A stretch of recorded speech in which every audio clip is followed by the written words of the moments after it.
Do. Waiting for my stream. I got that ready, Let's put some clouds back up. Make sure we're all good to go there. All right, it's fetching the stream. We've got a stream. We're ready to go live. John said, I thought you were calling me to come on the show. I would love for you to come on the show. All by myself. Don't wanna be all by myself anymore.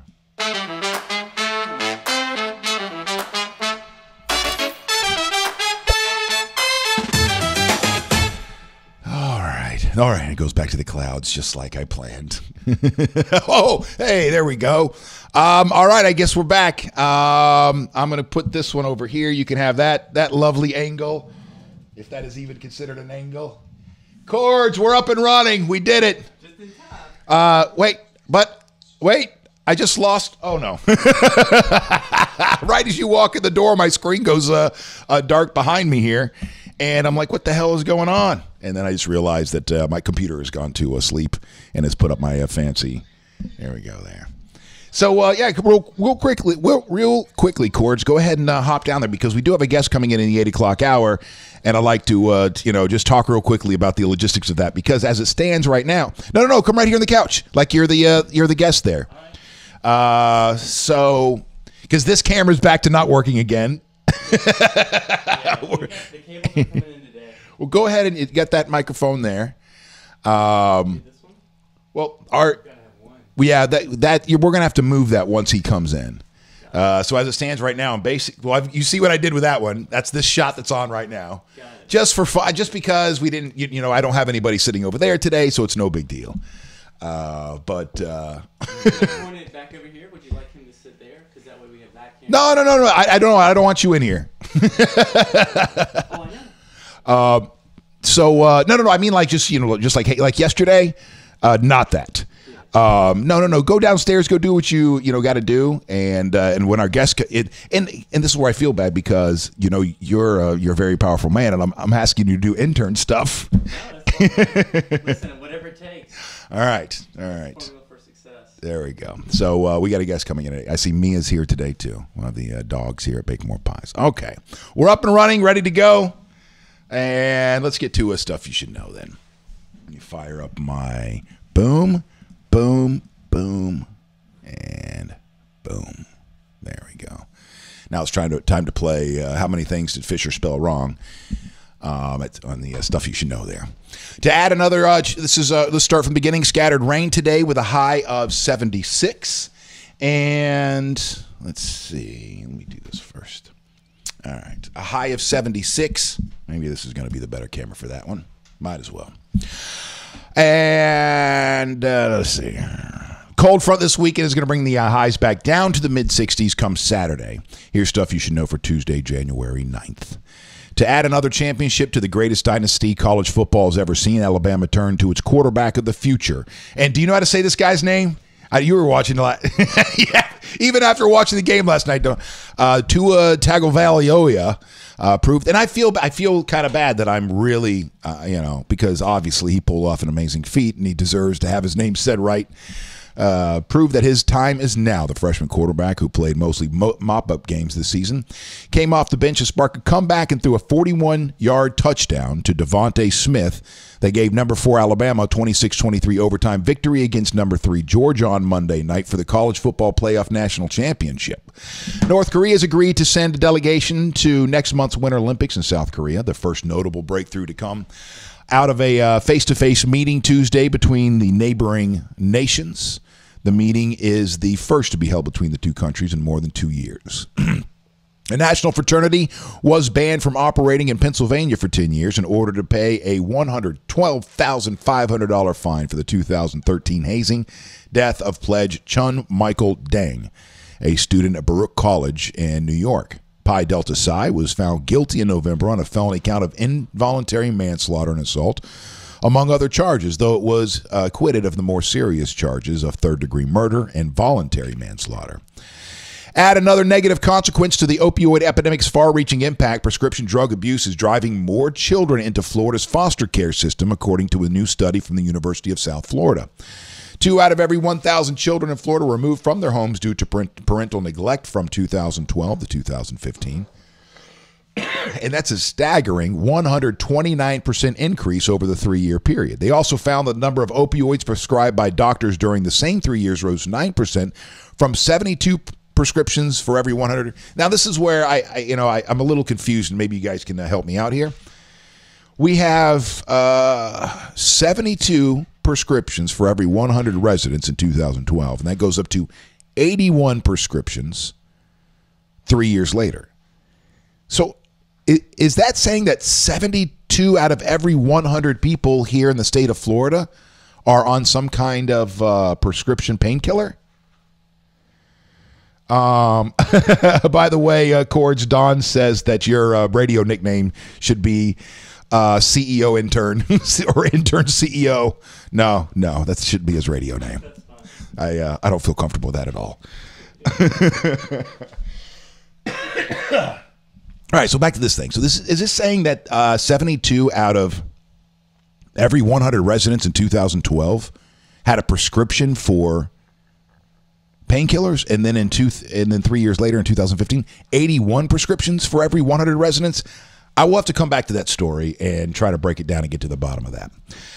Manhunt to find the second man involved in the deadly shooting of a Washington State Sheriff's deputy late Sunday has ended after the suspect was captured, police announced yesterday. The deputy, 34-year-old Daniel A. McCartney, was responding to a home invasion when he began chasing 2 burglars. One of the suspects was found dead near the scene, and a handgun was recovered. The second was in police custody Monday afternoon.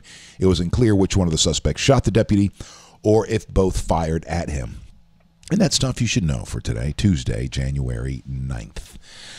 January 9th is my pop's birthday. My father, what year is this now? 2018.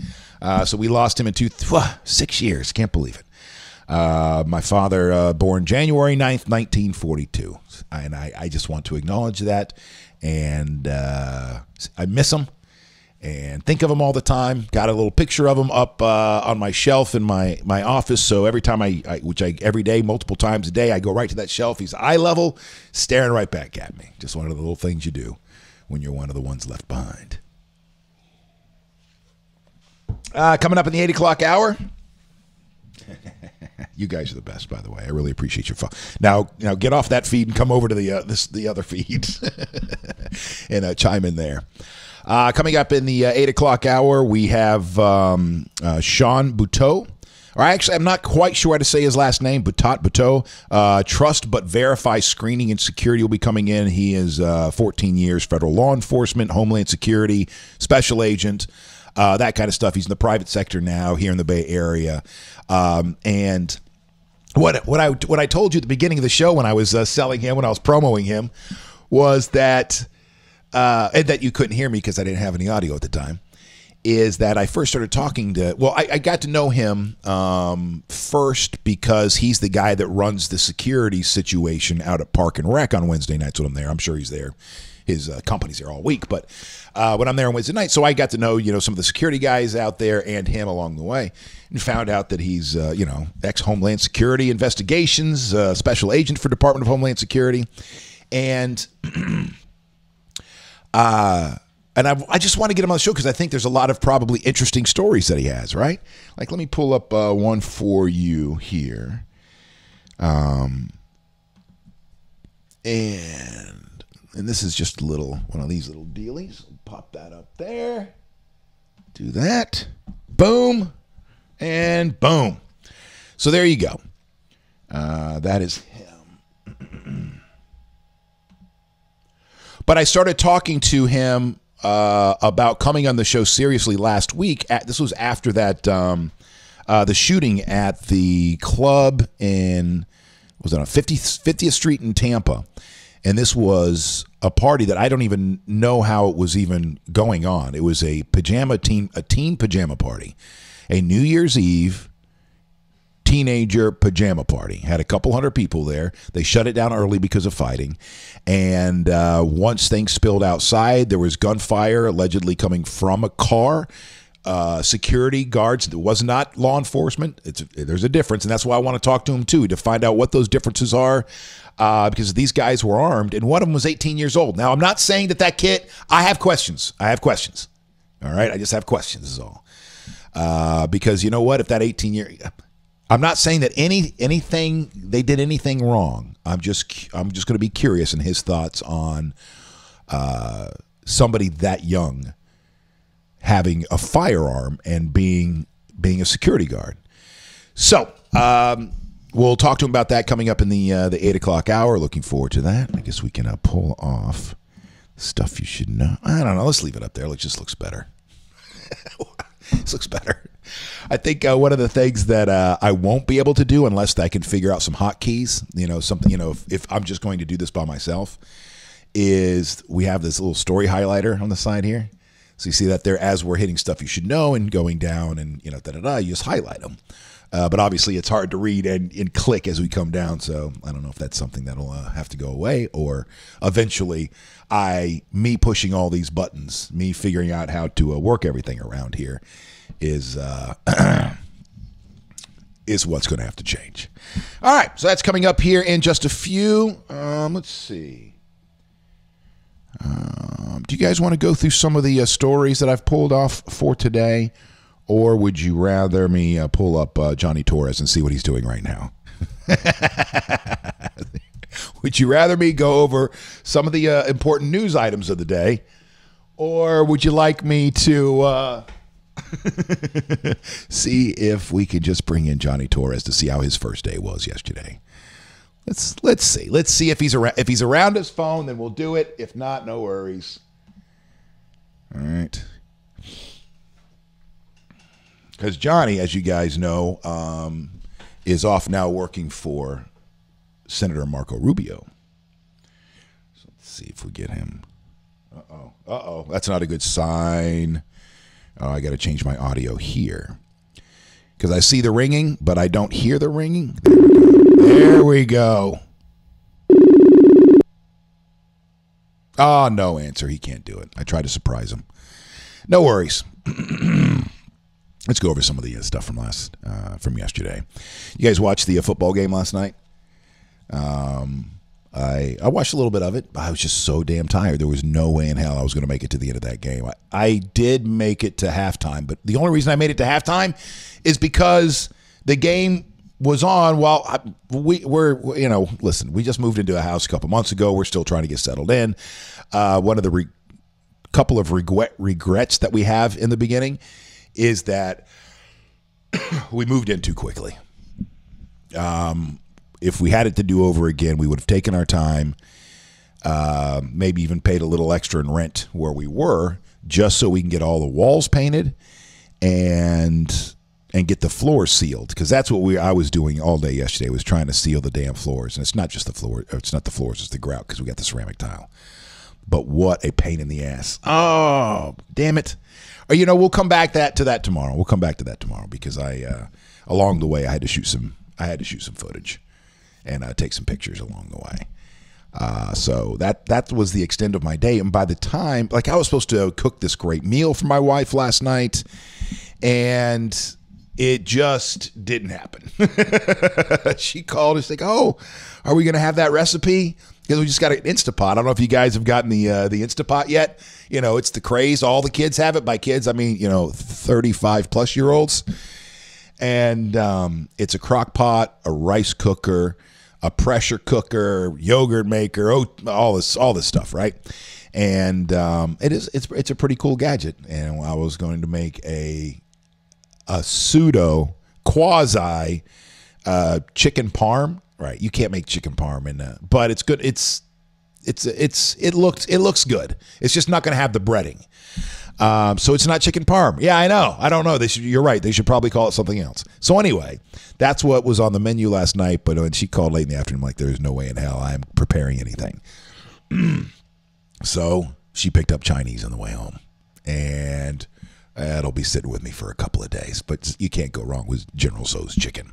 So anyway, we get to the game, and it's just still cleaning, still working. But it seems very exciting. Then I walk into the room, and I see that Georgia's winning going into halftime. But I barely made it into the third. I made it into the third quarter, but not with my eyes open. So I was listening as the third quarter began. But here we go from ABC Action News here in the Bay Area. The college football playoff responded to a request for the teams. Oh, okay, wait. That's not the details. This is about the beginning of the game. The teams were kept off the field during the national anthem as Trump visits the national title game. And from what they were saying, this was not because of Trump. They said that they made this decision on November 1st. That's what the players and coaches are used to. We made the decision November 1. Although teams did not participate in the national anthem during the two national semifinal games, regular season games differ by conference. For instance, players were on the field for the Big Ten title game in December and during the national anthem, but players were in the locker room during the national anthem at the Big 12 title game. With President Donald Trump on the field during the national anthem, players representing Alabama and Georgia in the fourth college football playoff national championship remained off the field on Monday. Trump, who stood on the field of the Mercedes-Benz Stadium in Atlanta, was joined by members of the ROTC units of the two colleges in the national title game. Trump kept his hand over his heart during the national anthem and appeared to have sang along with some parts of the song. It's all any of us can do.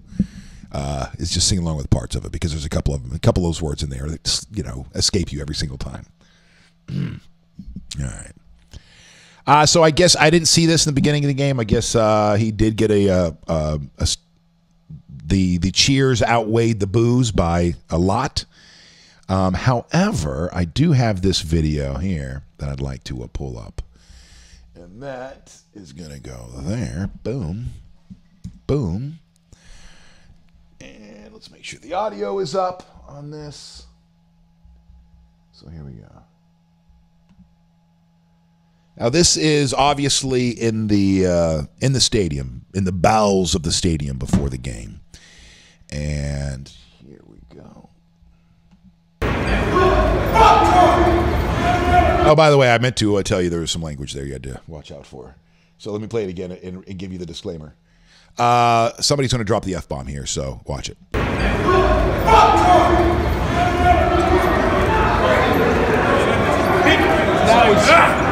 That was really the extent of that. That was really the extent of that. That was not out on the field. Obviously they know cameras are going and stuff like that. But while the fans went wild, this is coming from the AmericanMirror.com. While the fans went wild, not everybody was happy about President Trump's appearance at the NCAA football title game. The video tweeted by the Sporting News shows Alabama running back Bo Scarborough yelling F Trump as players made their way to the field. Meanwhile, in the stadium, Trump received a very different response. The Atlanta Journal-Constitution reports President Donald Trump was greeted with a booming chorus of cheers mixed with some boos as he took the field Monday for the national anthem ahead of the college football title game between Georgia and Alabama. The president, flanked by military members, stood near the 40-yard line with his hands on his heart as the anthem played. Another wave of cheers and jeers followed him, as he left the field. All right. Excuse me.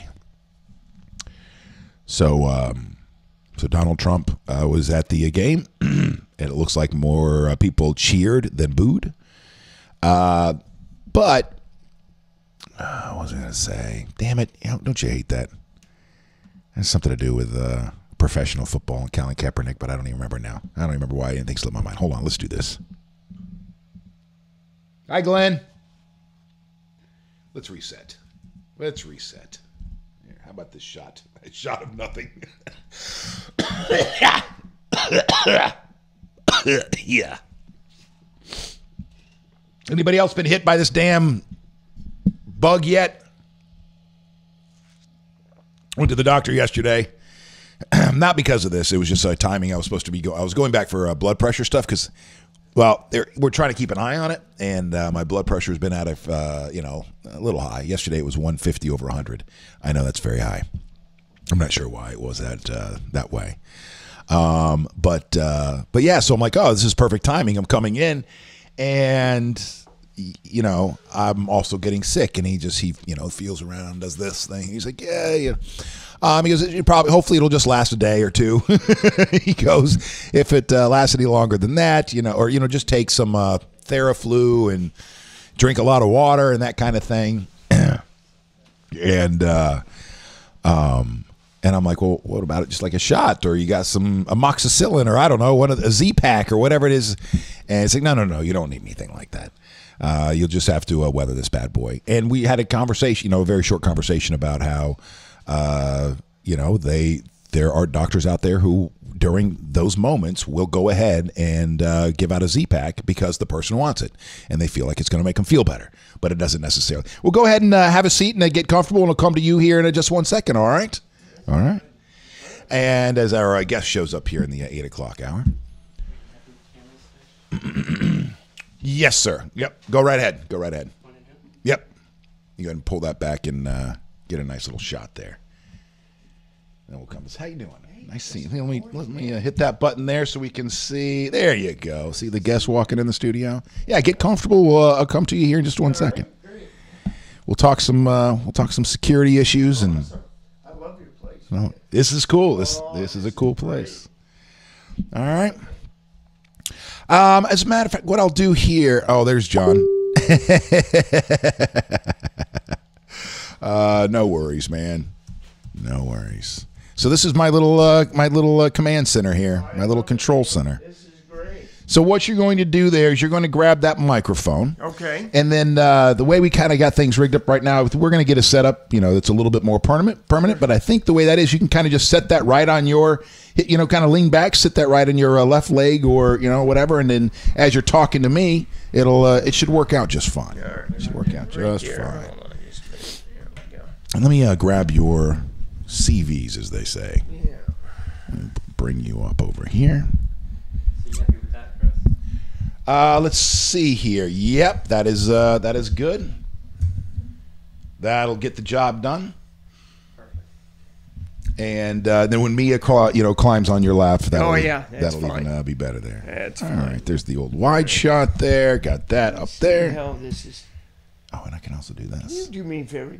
Grab my coffee. I'm going to put it right there. I know how you feel, buddy. I got to have coffee. I know how you feel. Let me do this. I guess this is. All right. Get you up there.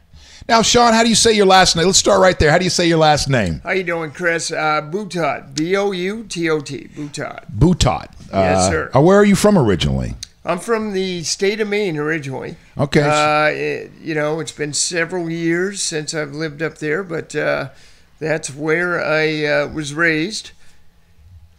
Well, let's see here. Boom, boom. There we go.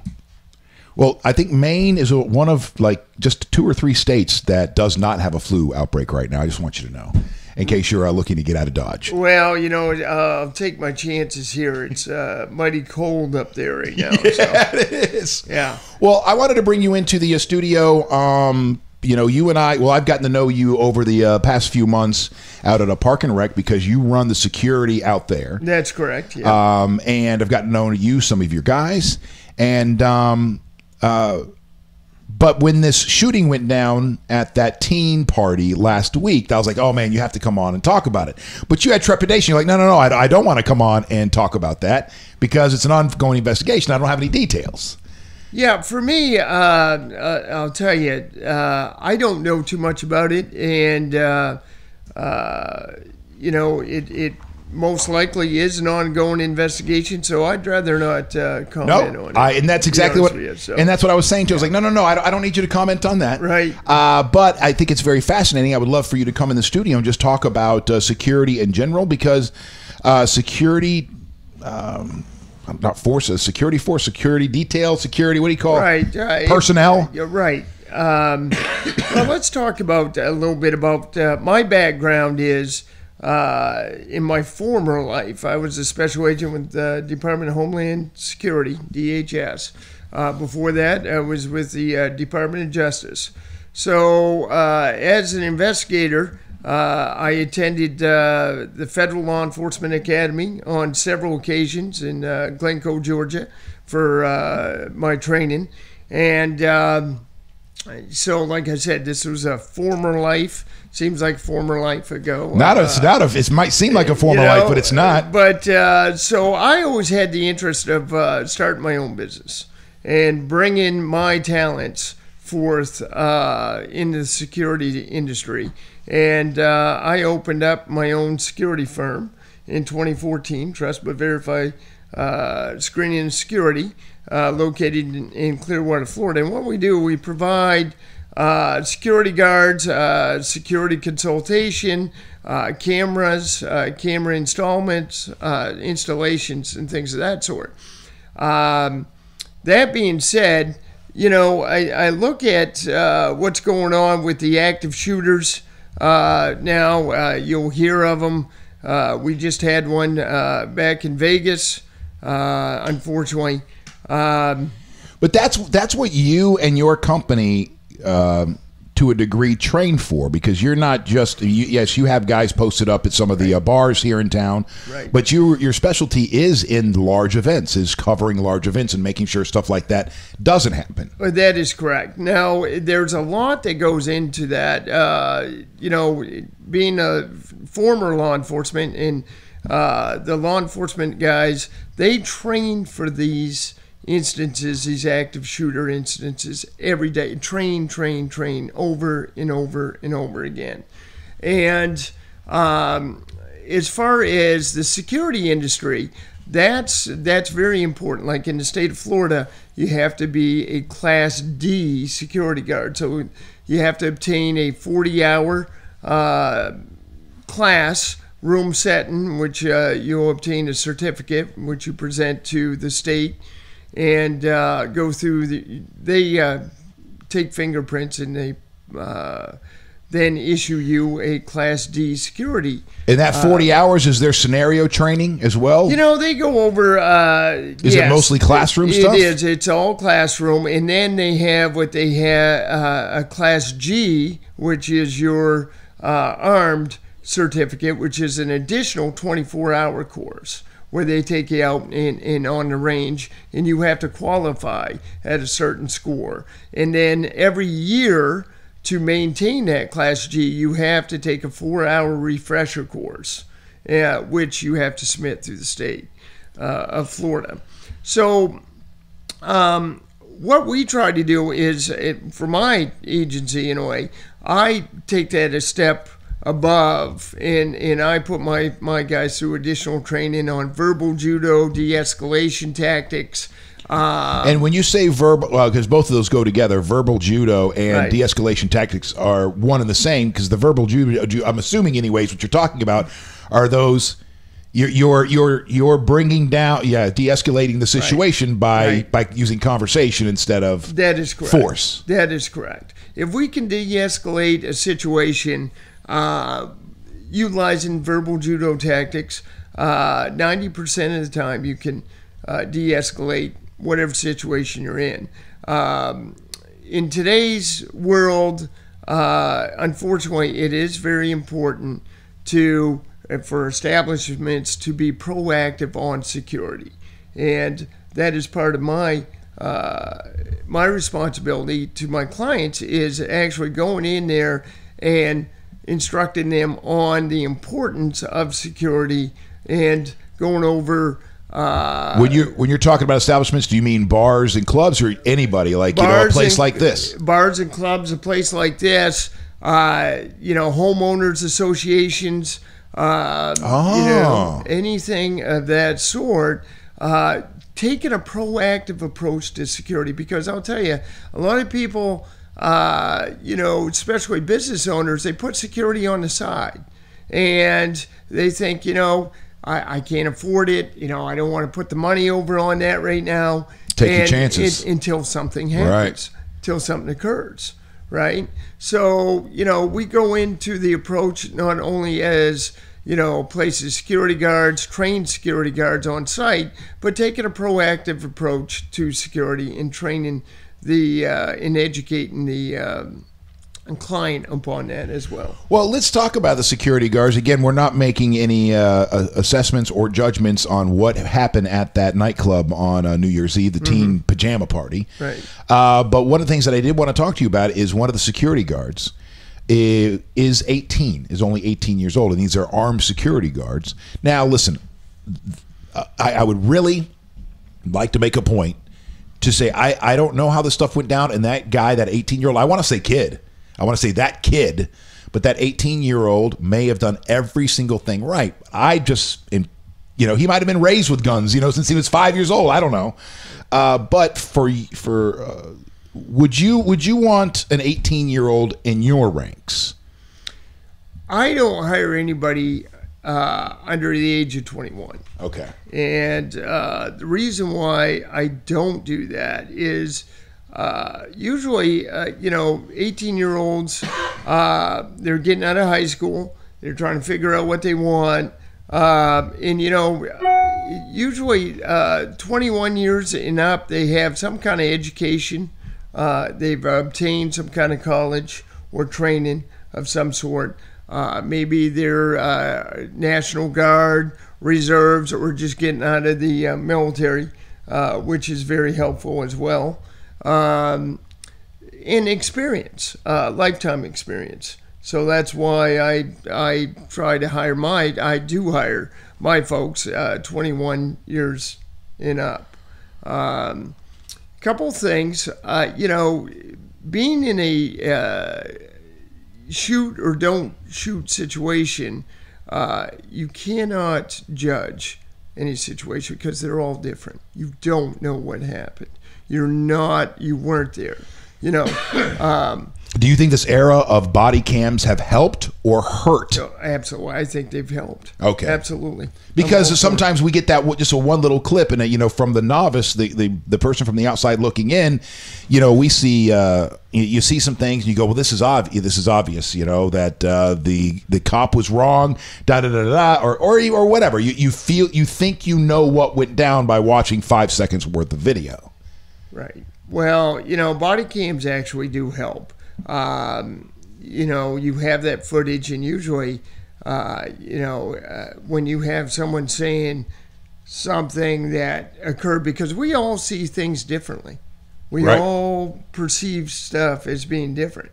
So, when you have something on video, it's hard to dispute that, So I'm all for that. Well, let's go back to your past life, as you were saying. Yeah. And let's talk about what happened here April 3rd, 2009. Well, 2009 was interesting. I was sitting, I thought it was going to be an easy day, to be honest with you. Okay. We had just settled in for the morning, and we got a call that there had been a shooter that actually... What happened is the guy went in, he barricaded his car in front of the front entrance of the Civic Center in Binghamton, New York. It was English as a second language that was being taught in there. So people from all around the world studying English. And he went in and shot. Was that his motive? Was he going after foreigners? Well, he was a foreigner himself. Okay. We never know what sets these guys off. And what set this guy off, we have no idea. He went in, shot the lady behind the counter, the greeter. She had been there for several years.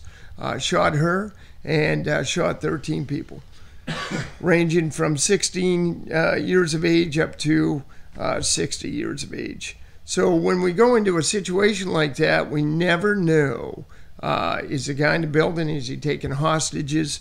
What is going on? Was that your situation? Was that your first active shooter situation that yes, you would? Yes, it was. Yeah. I can't imagine what was going through your heart and through your chest as you're coming up on the scene. Or is there a stone cold calmness that is overcoming you? Well, I think training, it kicks in. All those years of training. You go down and, you have every agency there is down there, local, state, federal, and we're all working together as a team to go in there and assess the situation and to save lives. So, you know, when we go into a situation like that, training is very important. And with this individual, that's the thing, Chris. When you're going in, you never know why these people do it. They just, you know, something sets them off. That's why it's so important to take a proactive approach to security. Okay, when someone comes into this facility, where are you going to go? Who's going to do what? Who's going to call 911? What's your exits look like? Those types of things. Do you think the reason that business owners so often don't pay attention to stuff like that is because it'll send this shockwave of fear or you're worried that it's going to send a shockwave of fear throughout the company, like, hey, nothing's going on, but I just want to send you guys, put you guys through some training, so if stuff ever does go down. Well, I think so. I think that's part of it, and I think the normal business owner is just so overcome with their day-to-day operations, of bringing in, generating income, and building the business that they don't think of those things either. They just don't. And you think it's because it's such low probability too. That's right. That I'll just take my chances. If I just have, if it's my office that happens to be the one that makes the news, then that's just dumb luck. Exactly. And that's the issue. Yeah. In these days, how many churches are calling you these days to go, hey, we want you to come by and run these scenario drills with us? Well, you know what? I actually give back. I do a lot of pro bono stuff for a lot of local churches. And what we're doing is we actually train volunteers within the church. So what the pastor will do, assistant pastor, he will or she will select certain individuals from their church, and I will meet with them and we will train them on how to put together a proactive security team. And what we usually do is they will be plain clothes. Okay, we talk about vigilance and what to look for, and we bring them through the ones that have their concealed weapons permits. We bring them through firearms training. We put them through a firearms training course, and then we put them through a simulator where shoot or don't shoot situations. So we actually train these volunteers within the church. And I do it, like I said, for pro bono reasons, to give back my talents. And I'm getting receiving about 2 calls a week want me to go in and do these trainings. Usually it will take several months to get a team up and going. And, these teams save lives. They do.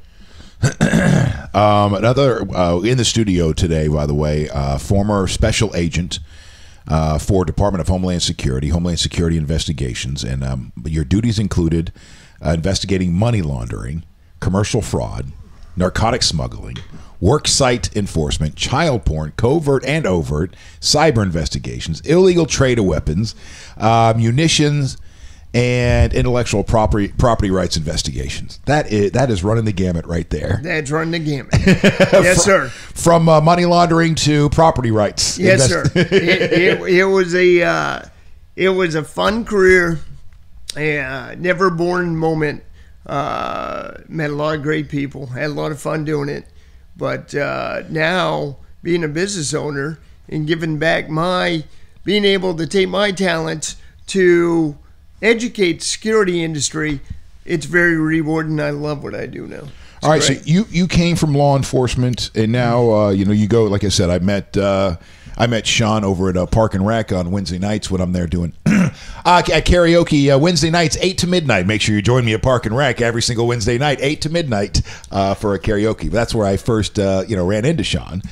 and actually, Chris sings, and he's a pretty good singer. Right. If you haven't heard him, get out and see him. Unfortunately, too many people have heard me. And they know that you're good. You're just being nice.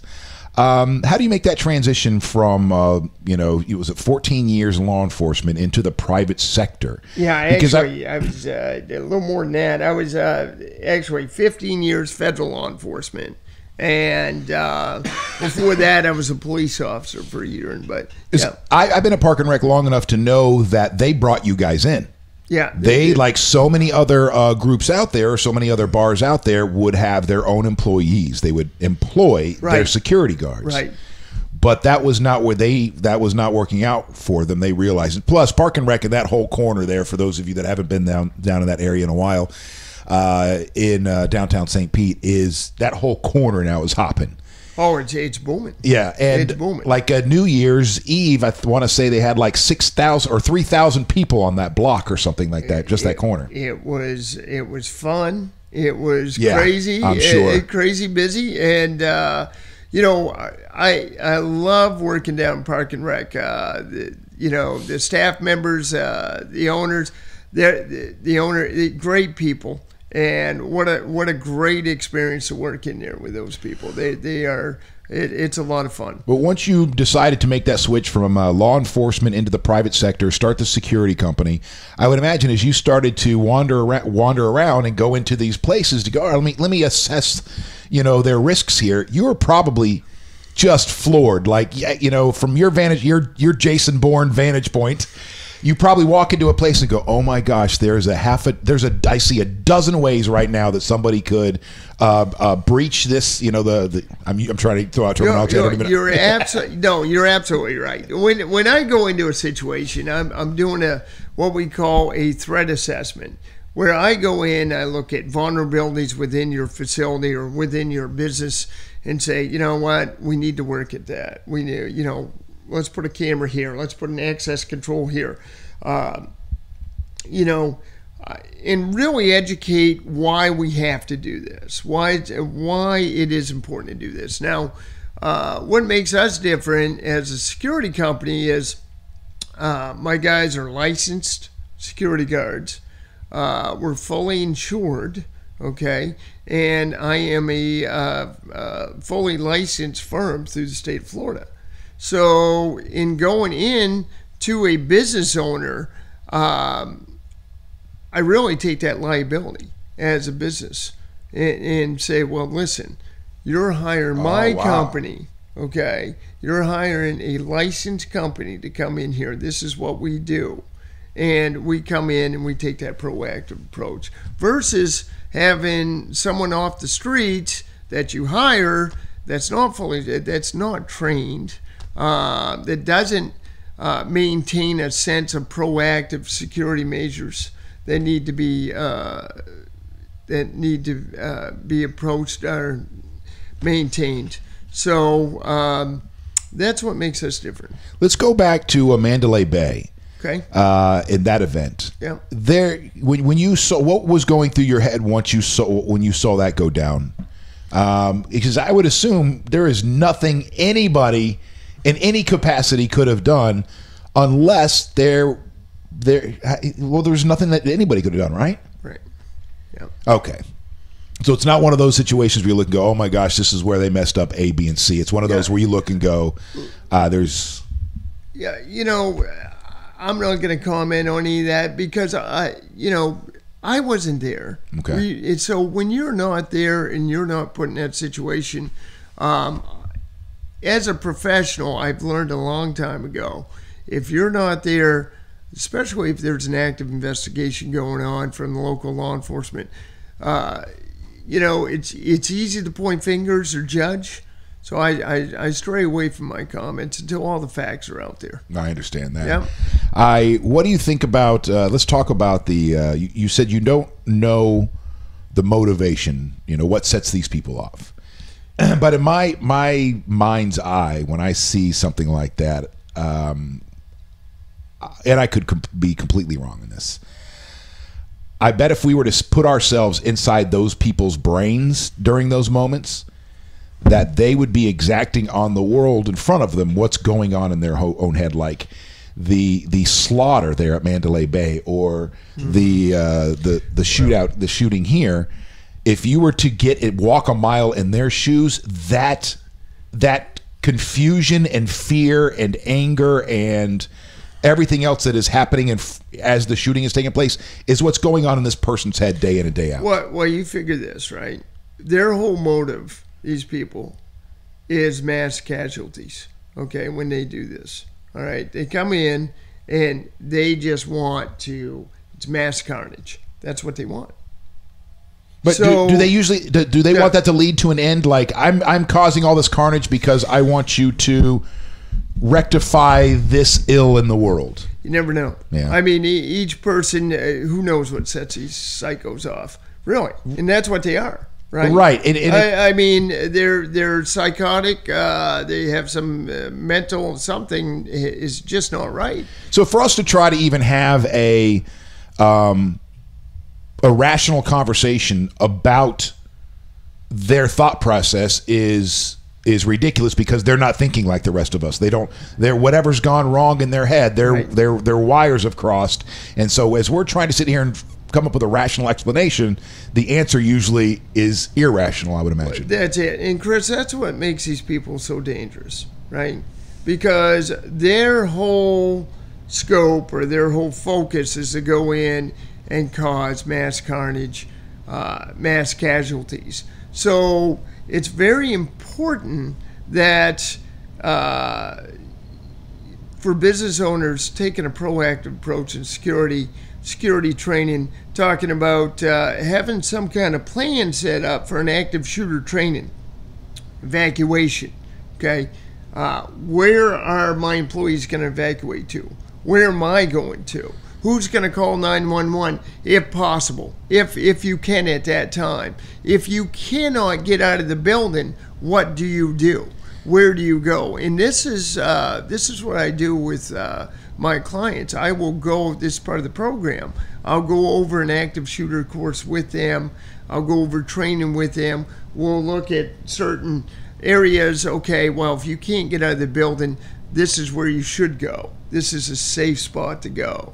You know, I got a question about the average gun carrier because you know Sure. we'll get in conversations, had plenty of conversations over the years on various radio shows, and when you get into gun rights and this and that, you will inevitably have somebody that hops on the phone, and you go to them, and they are they'll say something to the effect of, well, but I'm going to be the guy that saves you. You non-caring, person, I'll be the person that saves you in the end. And then I'll ask them what they're training. How often do they train? And they'll say, they might say, I go to the range every month or this and this and this. But really that is not enough. If you're somebody that thinks that you're going to be able to take somebody down in one of these active shooter situations, it is more than just going to the range, right? Oh, absolutely. I mean, you look at an active shooter situation, for example, a CWP holder, concealed weapons permit holder. If you don't go to the range and shoot, how are you going to get that weapon out of your side? Okay. Are you going to drop it coming out because you don't train with it every day? Or is it, are you going to be able to hit that target with moving people, hundreds of people leaving or departing an area in mass chaos? How are you going to do that? These Right. types of things need to be addressed. Education is key. So I just put that out to my CWPs, concealed weapon permit holders, is get out and train. Take an advanced training course. Go out to the range and, often and shoot. And because it's a lot of responsibility. Think about it. Because there's always going to be one weapon, right? Always. It's going to be yours. Whatever situation you're in, remember, there's a weapon involved because you're carrying a weapon. Right. A lot of people don't think that, right? And an interesting story to bring up too, when we are talking about stuff like this, is the Dallas shooting, where the guy stayed at the end of the parade. This is Black Lives Matter, a peaceful protest. Then at the end of the parade, this guy just starts picking off police officers. Right. Now, was he former military? I think He was. right? He was former Yeah. military. And that's tough because these guys are trained. Yeah. Oh, he knew Right? exactly right. He Oh, knew yeah. exactly what he was doing. But in the immediate aftermath of that, there was somebody in the parade that was legally carrying, I think, an AR-15 or one of those style weapons on him, But in that situation, he could not pull that weapon and help the guy, because now all the cops, all the police officers are responding, and they don't know who that guy is with a weapon. So he's on the ground with his weapon. He's spread out on the ground while his weapon is kicked away, even though he was legally carrying. He was not the assailant in this, and so on and so forth. Well, that's it. You got to keep that in mind when law enforcement shows up. That they don't know who you are. All they see is you carrying a weapon, or you dropped a weapon, or whatever. They don't know who you are. No. So you have to, hands up. Is there protocol in that? I guess the protocol is just hands up and do what you're told. Hands up and do what you're told. So there's not, you can't flash them a badge yourself and go. That ain't going to work. Hands up and do what you're told. I've got 100 hours of active shooter training. Yeah. No, sir. Get on your ass on the ground. You're right. Exactly. Well, Sean, thank you so much for coming by today. I really appreciate it. Well, Chris, thanks for having me, man. It's always nice to see you. Getting over here, what time is it? 8:30, 8 o'clock. It wasn't bad coming over, actually. Because you're in the Pinella side of things. I am, yeah. I know. Traffic was pretty good today. So. Trust But Verify Screening and Security. They're on McMullen Booth Road in Clearwater. You can get a hold of them at 844-938-7878. 844-938-7878. Once again, Trust But Verify Screening and Security. Have a great day. Oh, and I guess I was going to ask you what piece of advice you have for me if something were ever to go down here in the studio, but I have a feeling I'm screwed. I'm in the back corner of this building, this facility. Well, Chris, I'll talk to you afterwards. I'll give you some pointers. Well, little does people know, and I don't want to tell them where, because for obvious security reasons. Right. I have a fireman's pole somewhere here, around here, where and there's a false wall. I just kick out the wall and go down the fireman's pole, and out the back I go. There you go. Beautiful. Hey, thanks, Chris. Thank you once again, Sean. Have a great day. Yeah. This is the Wake.Show. My name is Fisher. You can go ahead and put that right there. Perfect. And thank you, sir. We'll see you. Will you be there Wednesday night? I will. All right. I'll see you on Wednesday night. See you, Chris. Thank you.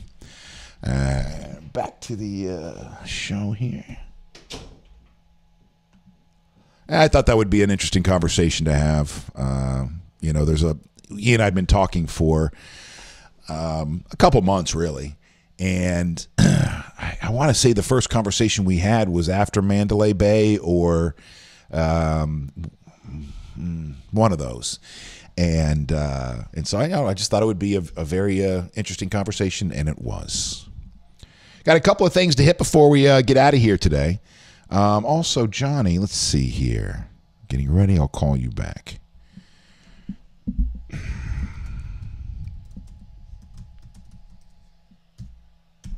All right, you guys okay with a little bit of dead air around here?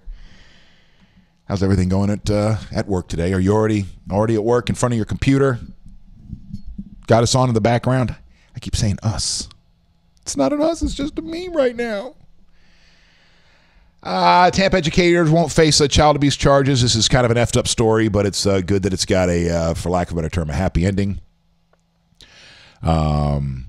Out of TampaBay.com, something bad happened at the South Tampa home of Michael and Kimberly Hoskinson at the beginning of November. But it was manipulation, not child abuse. This is so effed up. This is in that category of saying you've been raped and you haven't. But this kid almost ruined these people's lives. So the defense attorney, Richard Escobar, said on Monday, announcing that the couple will not face criminal charges stemming from their November 13th arrest. Fabricated evidence landed the Hoskinsons, educators of two of Tampa's most prestigious public schools, in jail. And they had to resign because of it. Quote, they are not guilty of anything except being great educators and great parents, unquote. The police allege that Michael Hoskinson, 53, then the principal of Coleman Middle School, punched an underage victim shortly after midnight on November 2nd. They said that Kimberly Hoskinson, 49, an assistant teacher at Plant High School, pushed the victim. The child, who has not been identified, suffered an injured wrist. Included in the police account was a text allegedly sent from Kimberly Hoskinson's phone. This is the woman. The text warned that if the child reached out to a coach or any other adult for assistance, quote, you'll end up with a lot more than a few bruised ribs, unquote. Escobar said the investigators were easily able to show, using records from the cell phone carrier, that Kimberly Hoskinson had not sent the text. Quote, any 10th grader would have been able to take a look at that forensic record on the cell phone, and they would have been able to see there's a problem here. It was fairly simple. He said the network date and timestamp did not correspond with the device date and timestamp. The minute that those don't jibe, there's a manipulation of the phone. And we're on you. You're not going to get away with it. When confronted, he added the child admitted to fabricating the message. So what should happen then?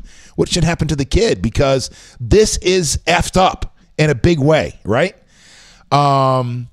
This is if they don't get to the bottom of this, you ruin somebody. But they're underage.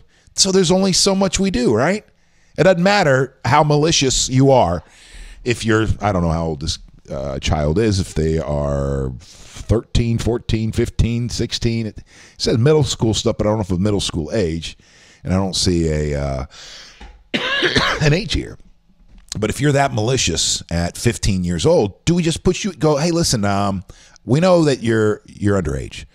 But there's certain things, certain actions that if you do, well, you know, you're and I'm no mental health professional. I have mental health sometimes, but I am no mental health professional. But you have to, like, to me, does that child who tried to ruin these two adults' lives by saying that she was beat or he was beat, once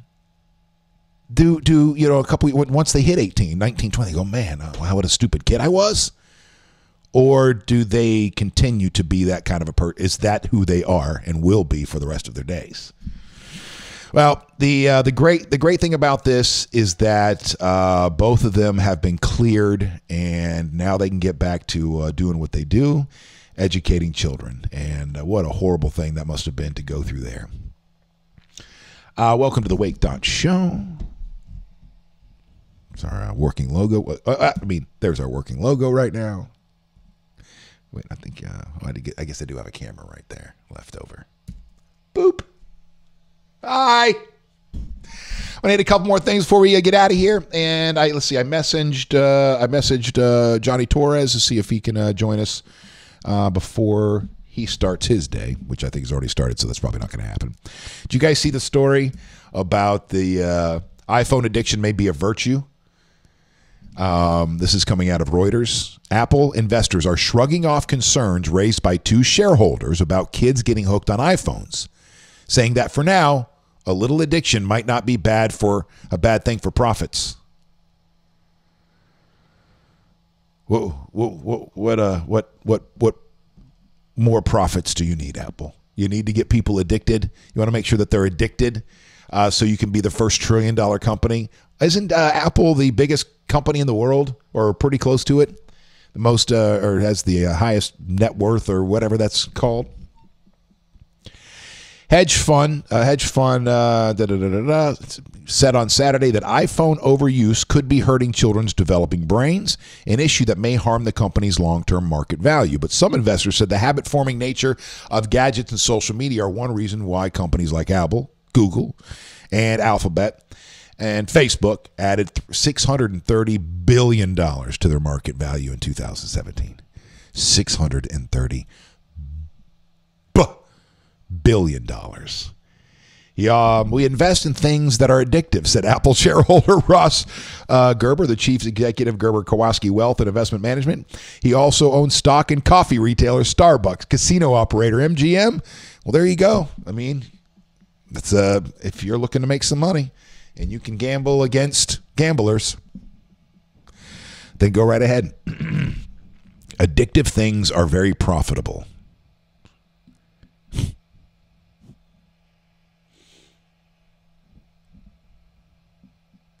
So is there going to be a class action lawsuit against these Apple and these tech giants the same way there was against the tobacco companies?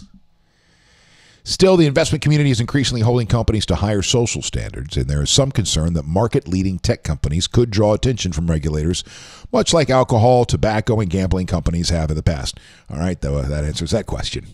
let's not spend too much. I'm going to run through these stories here and get you back to your day. All right. Sound good? Sound good to everybody? We go from that addiction to this addiction. Opioid epidemic is driving thousands of Florida children into foster care. This is a very sad story, and this is one that was in Stuff You Should Know that we did that I have a question on, so maybe you can help me out with this. So there's a study coming out of USF, and the team there found that 2 out of every 1,000 children in Florida were removed from their homes due to parental neglect from 2012 to 2015. All right, so a 3-year window. 2 out of every 1,000 kids in this state were taken out of the home because of some kind of neglect. That's a staggering 129% increase over the 3-year period. 129% increase. They also found that the number of opioids prescribed by doctors during the same 3 years rose 9%. And so this is the thing that I have a question on in the article here from TampaBay.com. They say that during the same 3 years, it rose 9%, from 72 prescriptions for every 100 residents in 2012 to 81 prescriptions 3 years later. So 72 to 81 per 100. And so the way that reads to me is that 81 out of every 100 Floridians are on painkillers? Is that right? What else does that mean? 72 prescriptions of every 100, they're set from 72 prescriptions for every 100 residents to 81 prescriptions 3 years later. The information came from just 2 major sources. Data compiled by Florida's 67 counties and submitted to the federal government's Adoption of Foster Care Analysis and Reporting System, and also the Florida Drug-Related Outcome Surveillance and Tracking System. Drug abuse is the number one cause, the number one reason children enter state care. Drug abuse, number one reason, according to the Florida Coalition of Children, which advocates for the state's abused, abandoned, neglected, and at-risk children. More than 60% of child removals were the result of substance abuse last year, nearly double what it was 4 years ago. In June alone, 533 children, nearly half the total for that month, were removed from their homes as a result of parents' drug abuse or overdose. So here in the state of Florida, last June, 1,000 kids were taken out of their homes because of some kind of neglect. 553 of those was because of drugs. Quote, substance abuse has always been a leading reason why children leave their families, said the president and CEO of Camelot Community Care, which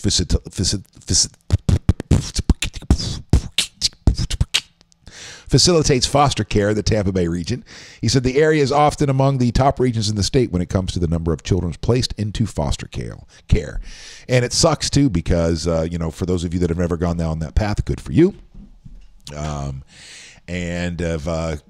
those that have gone down the path of opioids and a week turned into a month, turned into 6 months, a year, 2 years, 3 years, it sucks because the drug owns you. It works you. The willpower you once had is overridden at that point, and it sucks because it's like you're slipping down that slope, and you're slipping and slipping into this hole, and unless somebody's there to scoop you up and clean you up and dust you off and clean you up, then it's very low probability. And next thing you know, you're going to find yourself in a situation like this where it's more important to, and you can't help it. Your brain can't help it. It's more important. It could be your child's 13th birthday. Your little girl is turning 13. She's becoming a teenager. Have a party that day. But because of what's going on in your head, you won't be there because you got a call from your dealer that says, hey, I got a great deal in, 60 Oxycontins or whatever, the 100 Oxycontins. And you'll leave your family behind, leave your children behind, leave everything behind just to make whatever those feelings are go away. Oh, well, that's an uplifter there. I got a great tear jerker before we get out of here today as well, too. The tear jerker. So on this opioid thing, there are 2 Tampa law firms. All right, let's take a second. Let's take a second.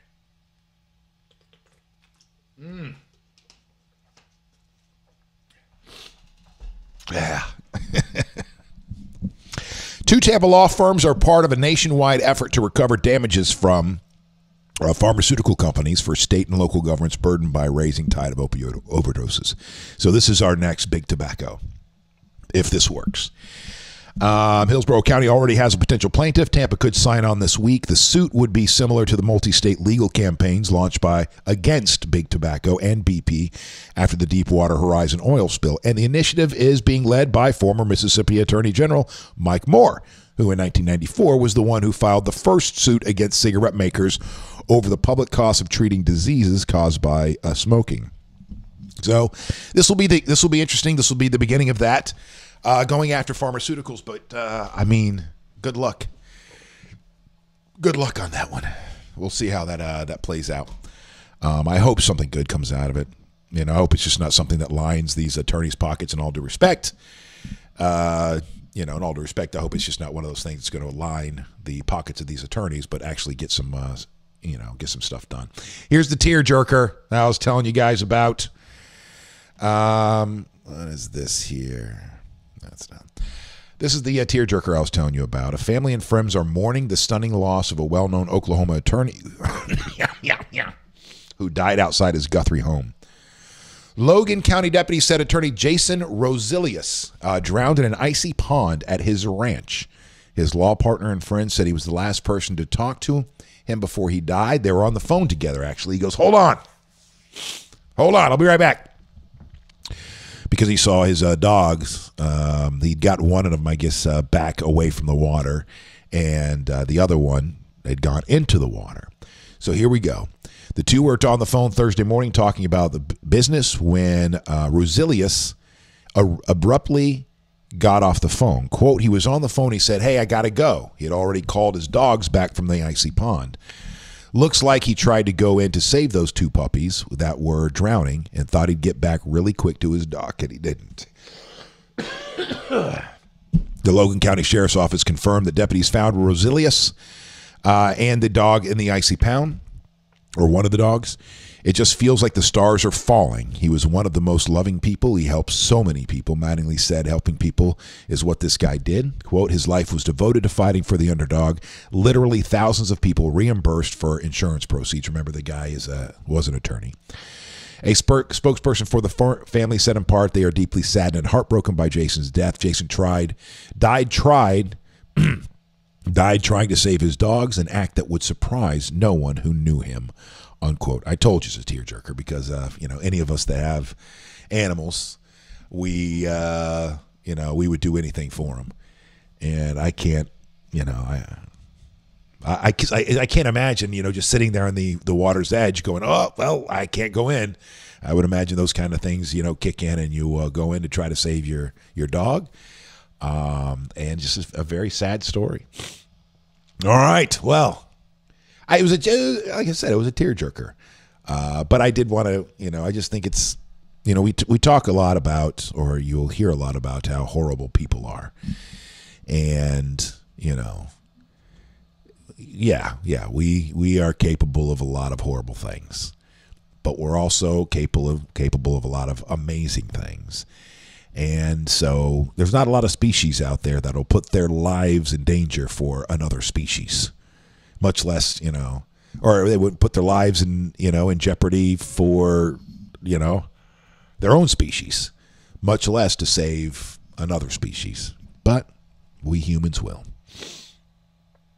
Prisoner wakes up in a mortuary in Spain.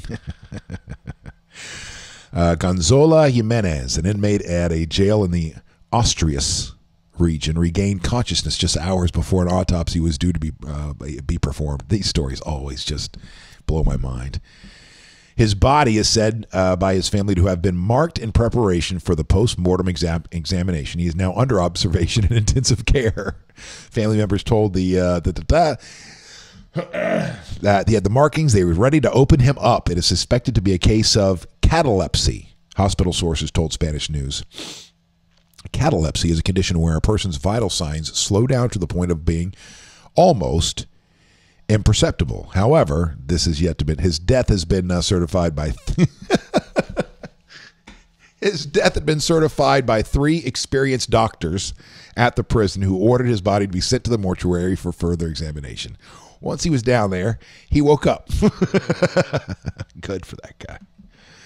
All right, went over to the fraternity band in Pennsylvania. What is this? Oh, we got a former Fort Carson commanding general punished for calling a staffer sweetheart. A 2-star general who recently headed to the 4th Infantry Division at Fort Carson was denied a promotion to 3-star after referring to a congressional staffer as sweetheart during a meeting in 2016. Is this a little much, or are these the kind of things? These are the moments that we have to go through now to get to the next phase of who we are. Because sweetheart and those kind of terms of endearment, for lack of a better term of endearment, are things that you throw out, and I don't think people even realize it. Like, don't tell my wife or Eric Stratman from TNL Nutrition Coaching. But when I go through my McDonald's drive-thru every once in a while, a couple times a week, there is a woman there who will, on the speaker, she'll be saying sweetie and sweetheart. You got it, sweetheart, sweet, whatever, that kind of stuff. When you come around, the same kind of thing. But I don't think she's being sexual in the moment. I know for a fact she's not. I know she's not. And, sweetie and sweetheart and those kinds of things are very common. Now, I get it. Times are changing, and you don't need to talk to a congressional staffer and say, hey, sweetie, sweetheart. But this guy doesn't get a star for it. If this is it, then that's ridiculous. If he has a history of harassment or whatever, that's another thing. But if it's just, hey, in a meeting in 2016, we had the situation, then I think that's kind of ridiculous. Well, do you guys want to wrap things up today by going to old Jonny Torres? Let's do that. But we'll bring him up here in just a second. What happened? Do you want to leave the site? What do you mean leave the site? Just stay in the site. I want to connect. There we go. You missed a video chat. Please call back. Okay, sure. Let me do that. All right, we'll see how Jonny Torres' first day went yesterday working for the senator.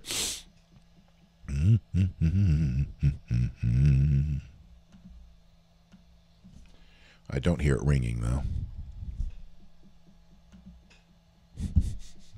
Hey, you're welcome. You're welcome for this highly compelling content right here. Oh, what the hell? Is this one of these things where I'm trying to call him, he's trying to call me? Let's try. Ooh, that sounds promising. There we go.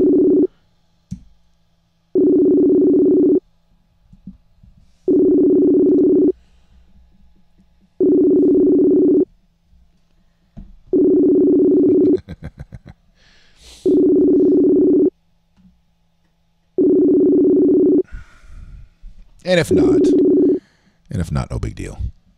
We'll just we'll wrap things up and check in with John. Oh,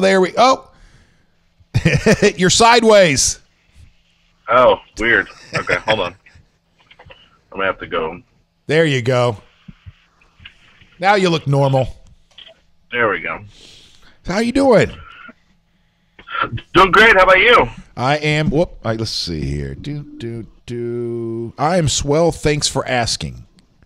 We'll do that there. So we had a little audio issue of this. I love it. You and Eric Stratman. Dude, these things are fun.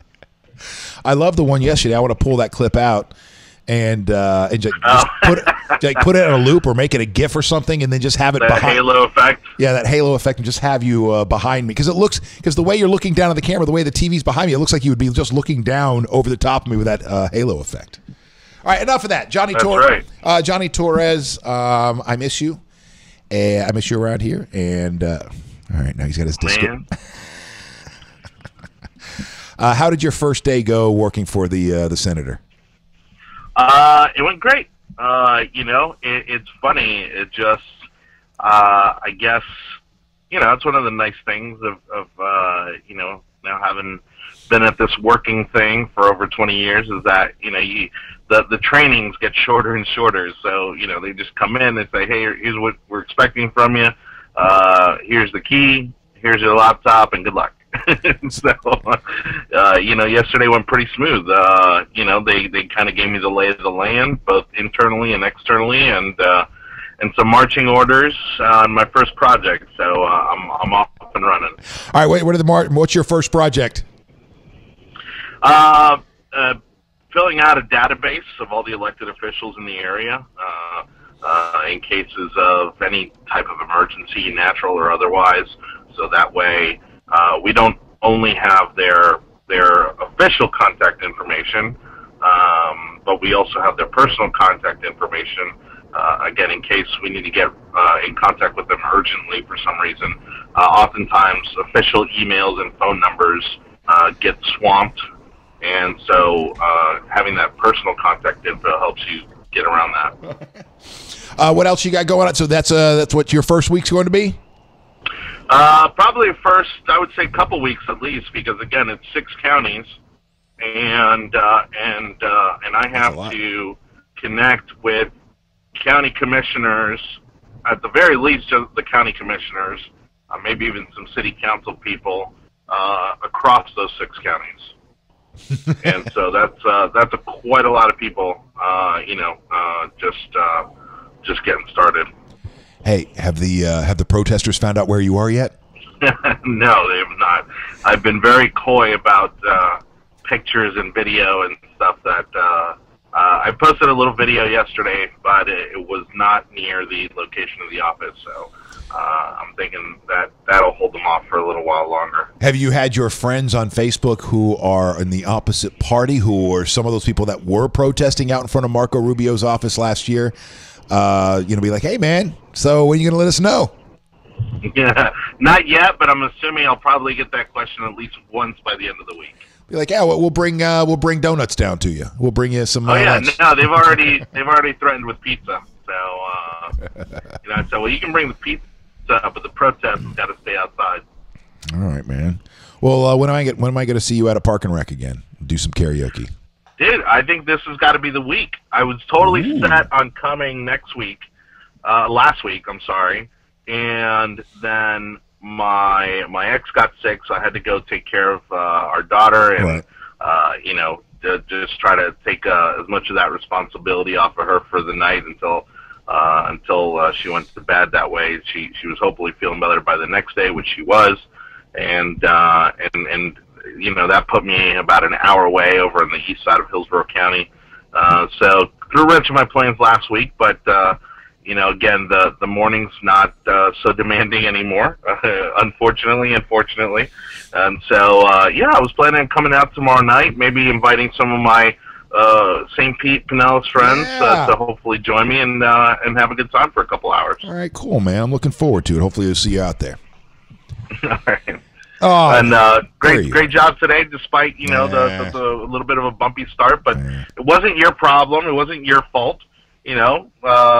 It's technology, and technology will malfunction from time to time, as it did this morning. And so, at least rest assured, knowing it wasn't anything you did. Well, also, at least I know that you, my wife, Cords.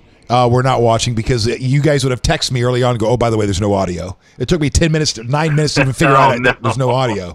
And it wasn't because I was looking at the comments either. I looked over, and I just saw that the meter wasn't going. I was like, God damn it. So what's crazy is I actually do have an email that has to go out at 6:30 every morning. Okay. Back to the HQ. And so I did that and snoozed my alarm and went back to bed, which is why I missed the first part of the show. That's all right. That's all right. You have more important things to do. So, okay, buddy. It was good to have you on. And great job, man. The guest was super interesting. You know, it's again, that's unfortunately the environment that we live in. So that was cool to get some of that insight on security and active shooter situation, that sort of thing. Look, all federal governments have to go. Government employees have to go through active shooter, not training. Like, we're not out there doing scenarios and that sort of thing, but they do at least bring them to your attention and give you some pointers as to how to best react in those situations. Well, I'm screwed if something goes down here. I'm in the back corner. If something, that's it. You've got me trapped. There's no way. There's no place. Just shut off the lights and truck them as they come in. Yeah. All right, man. We'll have a great day, and I'll talk to you soon. See you tomorrow night. All right. See you tomorrow night. All right. Bye-bye. There is that and that, Jonny Torres. There we go. Voila. All right. Thank you so much for being part of the Wake.Show today. Really appreciate that. Let's do. Oh, this is why that's not doing that. And then you grab the mouse upside down, and it doesn't work. There you go. Thank you so much for being a part of the Wake.Show today. Man, a little rough. I forgot to tell you about the doctor earlier. So, when I was asking about what should I take or this and that, he said, I just take water, some Theraflu, and, ride this thing out. I'm like, yeah, but I got to be on 2 hours a morning, on. It's not, I'm sitting in an office somewhere just typing away at a computer. I can be all groggy. I got to be on my game. And if this gets worse, which I'm okay now, but if this gets worse, then I, would go to one of those Claritin Ds, or something that has the D in it. And he's like, I'd rather you not do that. Your blood pressure is already 150 over 100. How about we get you on blood pressure, get you back on your blood pressure medicine, and you don't take any of that stuff because that will definitely spike, whatever. So hopefully I don't get any worse than this. You just have to deal with a couple of throat clears throughout the show, and we'll make it through. So thank you once again to my guest, Sean Boutot. I can't. It's one of those. He says he's from Maine, but I have a feeling, that Frenchy sounding last name. It's close, too close to Montreal. Thank you for coming in. He was a former special agent, Homeland Security investigator, is running a security firm here in town. A lot of cool insights. So I'm going to try to line up guests for the second hour all week this week. I've got the comedian coming by who's going to be at the Improv. At least we're talking to them, and should be in here on Thursday or Friday, and trying to fill in the blanks from there. So thank you. Have a great day, and we'll do this again tomorrow. Better.